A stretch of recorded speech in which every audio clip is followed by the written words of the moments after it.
Hello, hello, hello. Good afternoon. Hi, good afternoon, guys. What are you guys doing out there? Let's get IG on. I was a little slow on this end. All right. Now live on IG. Hey, guys. Good afternoon. I just love the Thursday afternoon. Hi, Nance. Thanks for jumping on here. All right, you guys, hit like and share on this live today. We're going to just go over some quick information, very, very seriously important to a lot of folks because again, this affects everybody's livelihood, affects your place of shelter. And when it gets down to that, of course, nothing has really matter, right? So, so I want to welcome you guys on here. Elaine Proby, CEO of PROBY'S Tax and Accountant. Today we want to talk about the eviction moratorium. And again, this was a protection that was put in place as of last week, guys, because of the of COVID, right? And so let's see, on my IG, it says it's reconnecting. Okay, it's reconnecting over here. So yeah, hey Andy, hello my beautiful auntie. Good day. How are you? I'm so glad you're able to get on here today. Yes. Good afternoon. So you guys hit like and share. I think on IG here it says it's connecting. I'm not sure what's happening over here, but I guess it's gonna reconnect at some point, right? How does that work? It's reconnecting. So yeah, so guys, we want to talk about, here we go, talk about the eviction moratorium. And again, like I said, this affects a lot of people. We want to talk about the fact that the Census Bureau says there's 7.4 million Americans that is going to be affected by that is affected by the eviction moratorium. Because if you guys remember last year during COVID, when it started, a lot of folks weren't able to, of course, go to work. A lot of people were laid off. A lot of people who are making good money were not able to make that money anymore. A lot of folks was on unemployment, which was barely meeting some of the day-to-day needs, right? So a lot of folks was not able to pay rent. So what they did, of course, the act put into place this eviction moratorium so that you were not going to be able to get evicted, and or your utilities would not be able to be turned off during COVID. So right now, because of that moratorium that was put in place where you could not be evicted, landlords couldn't do anything about it if you weren't able to pay the rent, and or the utility company was not turning off anybody's utilities, right? So what happens is at the end of July 31st this year, guys, that eviction moratorium expired officially, based on the act that was put in place to protect the tenants. That expired officially on July 31st. So the first point that I want to make today is what happens on the national level, right? The first point today is the national level. So a few days before the 31st, around the 28th, the Biden administration was trying to get Congress and get those folks to extend the deadline from July 31st. Of course, they had the conversation. It was a little too late, so they wasn't able to get anything in place. And people was in fear that on Monday, because the 31st ended, what was that, Saturday, I believe. So everybody was in fear that on Monday that landlord was able to file eviction notices in the courts. Certain courts, the Supreme Court upheld a lot of these, the eviction extension. So they weren't able to do that on the first. However, nothing was really official in place in terms of protecting the tenant. So because, when it's not official, they can still go in and file these paperwork to evict you. So what happened is the Biden administration, a couple of days, few days this week, they went ahead and put in place an extension for 2 months extension to end of September for the eviction moratorium. So they extended it on a national level to the end of September. Now, some of the House folks were saying that is really too soon. They should really extend it to the end of the year. And I think the end of the year probably is even a better choice because September now will give you 3 more months. And by that time, everybody have to be back at work, making enough money, being able to pay this rent. So still, September is not a long enough time. A lot of the House representative people were saying that they didn't think it should go to the end of the year, which, makes a lot of sense.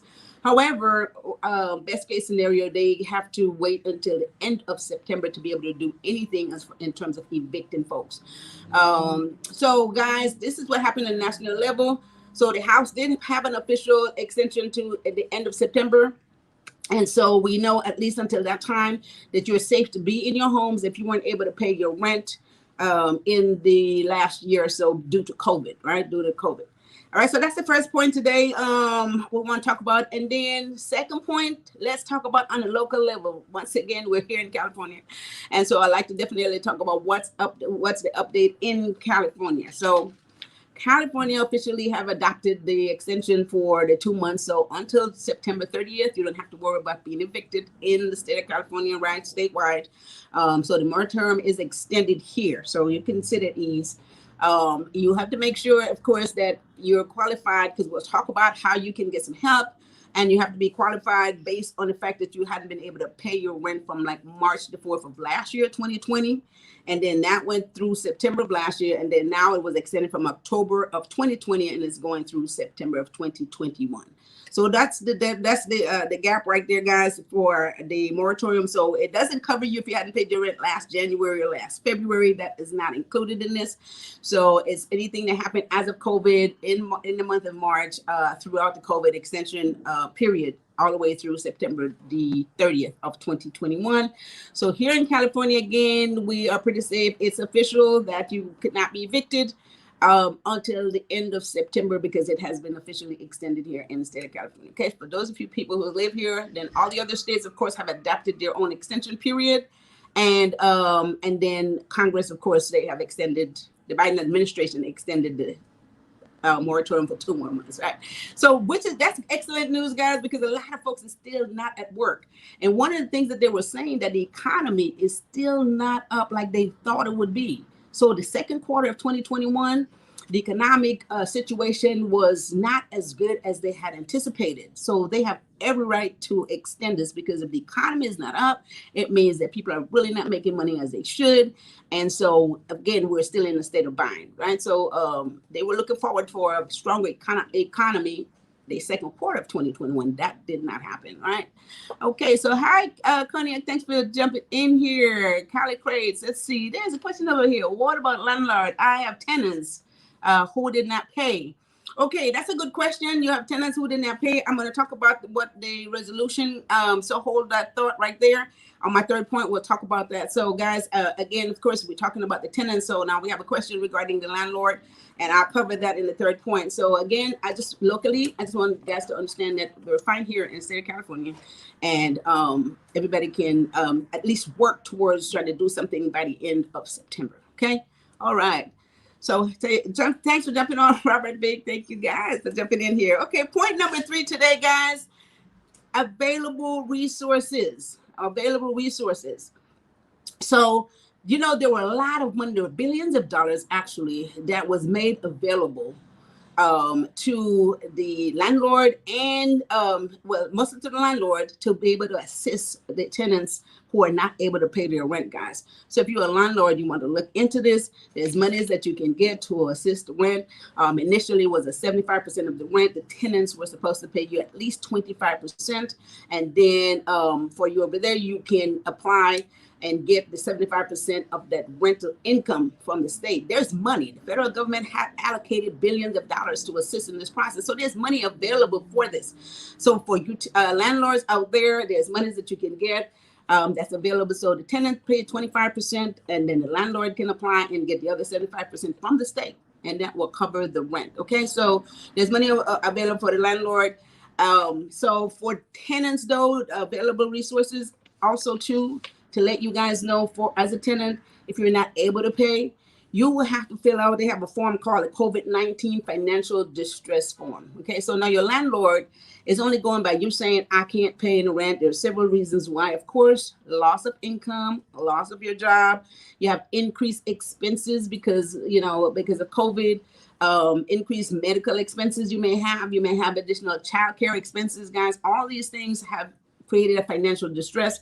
So there's a financial distress form, COVID-19, that you can find on the housing website. It's housing.ca.gov. You guys fill out this financial distress form, give it to your landlord. Again, landlord, you guys go to the state and get assistance. There's money there. You go to the state and get assistance to cover the rent that the tenant is not able to pay, right? So what's the question over there? SB 19. So yeah, so go to housing.ca.gov And you can get this COVID-19 financial form, and at the housing.ca.gov, you can also apply for the assistance. So the landlord can get assistance with the money from the state. Again, there is lots of money that the federal government allocated just for this, right? Billions of dollars is sitting there. And I think one of the reasons why Congress and the Biden administration wanted to extend the time for this is because the money is still sitting there. They didn't have enough time to really get it out. The state didn't have enough time to really get that money out. And again, a lot of the landlords have not applied for this money to cover this rent. Okay, so you guys go ahead and get that money. It's sitting there. Go ahead and get that money. The tenants, you go ahead and fill out that the COVID financial distress form. Give it to your landlord. They can go ahead and apply for that rental assistance. Okay, so let's do this. It's a joint thing. You are a tenant. I'm a landlord. Vice versa. We need to work this together so that I can get this money from the state to cover your rent, if I am the landlord. All right. So Cherie said something over here. Let's see. The moratorium had been extended in California. Yes, that's good news. And that helped millions of people. Of course it does, because according to the Census Bureau, it's 7.4 million Americans that was affected by not being able to pay their rent, guys. That's a whole lot of people. Again, you have all this back rent. So if the landlord go ahead and get this money that is sitting there, then you as a tenant don't have to worry about any of this back rent anyway, right? So let's do this. The money is there. Let's get it. The thing about it is they won't know who to give it to. They won't know what landlord to give it to. So you as a tenant, you can't pay. There's no point in sitting around and just figuring out, well, I won't do anything. I can't afford to pay you and you can't evict me. So what am I going to do? That's just not the way to go about it. Go ahead and fill out the COVID-19 financial distress form so that the landlord has something to go ahead and file so they can get assistance for your rent, right? And then you can stay in your place. So let's do this, guys. All right. So this is what we're talking about today. I want to thank you guys for jumping on here. Please hit like and share. This is great information, excellent stuff. People need to know this. And I don't think anyone was really maybe they were paying attention to the July 31st and was just hoping that it get extended. But again, eviction could have been filed. People was expecting it to be filed on August the 2nd. However, we got that extended. The Biden administration got it extended, and California had extended it. Let's go and get the money that's sitting there. The landlord need to get their money. Tenants, go ahead and fill out the financial distress form. Again, let me tell you where that form is. It is at housing.ca.gov. It's a financial distress form, right? And on that form, it will have you fill it out where you can say that you are financially distressed because lack of work, lack of employment, additional increase in expenses because of COVID, childcare expenses or whatever. So just a few questions. It's really not that much. All you do, you got to sign it, send it to the landlord. You can email it to the landlord. You can mail it to the landlord, right? You can send it to them any way you can. Just get that form to your landlord so they can apply and get this rental assistance to be able to help you stay in your place. All right. So that's it today. Yes. Tiff Taylor, I love this. Thank you for jumping in, guys. And please do share this information. Again, there's a lot of people might not be able to be on here, but a lot of people need this information. If not you, there's a lot of folks that you do know that may need this information. Okay. I've gotten calls about it this week, as a matter of fact. And, some folks don't know exactly what to do. Okay. The whole idea is knowing what to do to be able to help you and help someone else. Right. So that's what we're doing here at PROBY'S Tax and Accounting, guys. Elaine Proby. If you guys, again, this information, you can just go to the ca.gov, california.ca.gov website, and then it will tell you right there, it have all the assistant information and forms that you need to fill out. Okay. So if you guys missed that website, I think we should be able to put it up as well, or maybe I'll put it somewhere in the chat, and you guys can go back and refer to it. Okay. There it is. File form, housing.ca.gov. There it is the website. Take care of it. Tenant. So the landlord can get their money, you can stay in your place, and no one has to file any type of eviction, even though it has been extended. You want to still do this now so they can get the money. It's sitting there, right? So we need to use it. Okay, so with that said, guys, I think that's the information I have for you today on this. You guys tune in again every Tuesday and every Thursday. Great information. A lot of times we're talking about taxes, saving money, building wealth. Of course, and we're concerned because, of course, if people are having financial difficulties, again, we need to figure out how to resolve that problem so we can move forward, right? So that's what we're doing here today. I want to thank you guys for tuning in, and I will see you guys back here next week. And make sure that you guys stay tuned at elainesdesk.com for our course, right? So help everybody to get their business going, make some money as the economy is turning. They're waiting for these small businesses to pop up on the horizon. Okay, so we must do this. elainesdesk.com. Tune in there and go up there and check out the course that we have coming up in a few weeks. All right. Okay, guys. So with that said, I am up out of here, and that's it. My team says make sure that you guys hit like and share this video, and keep your notification turned on. Appreciate you guys for jumping in here today.